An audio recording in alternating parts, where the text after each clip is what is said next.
तर नमस्कार बांधवांनो, मी आलेलो आहे सध्या भाग्यश्री हॉटेल आणि मालकाचे डॉयलॉग आपल्याला माहीतच आहेत. आधी मालक डॉयलॉग सांगतील, परत माझ्या दोन गोष्टी मी सांगतो. हॉटेल भाग्यश्री नाद करतो का जेवायच लागतं हॉटेल भाग्यश्री. तर मित्रांनो, मी 2 वेळेस आलो होतो, पण मालकांना तर वेळ नसतो, आपल्याला माहिती आहे, गर्दी पाहू शकता. आणि माझे 2च फक्त अनुभव सांगतो. भाग्यश्री हॉटेलवाले मालक कुणाच्या हॉटेलला वाईट कमेंट करत नाहीत. आणि माझ्या हॉटेल बांधवांना विनंती आहे, हा जो आपण नजारा बघताय हे आपण ह्या हॉटेलवाल्यांनी कसं कमवलं ते कमवा. फक्त हॉटेलवाल्या विषयी वाईट कमेंट टाका. आपल्या मनगटाच्या जोरावर आपलं हॉटेल टॉपला कसं जाईल ह्या पट्ट्यासारखं असं हॉटेल करून दाखवा. आणि जितीचं जोरावर ह्या माणसाने जे कमवलंय ते कुणीच कमवू शकणार नाही. आणि जेवण क्वालिटी क्वांटिटी आणि बघा नळी तुम्हाला उडून दाखवले, सगळं आका दिसतंय.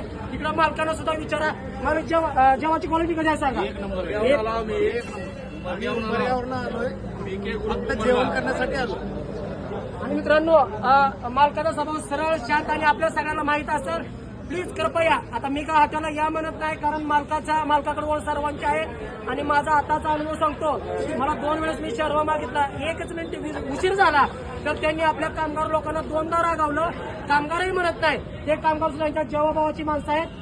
आता मालका, आपण काय सांगू शकता सांग.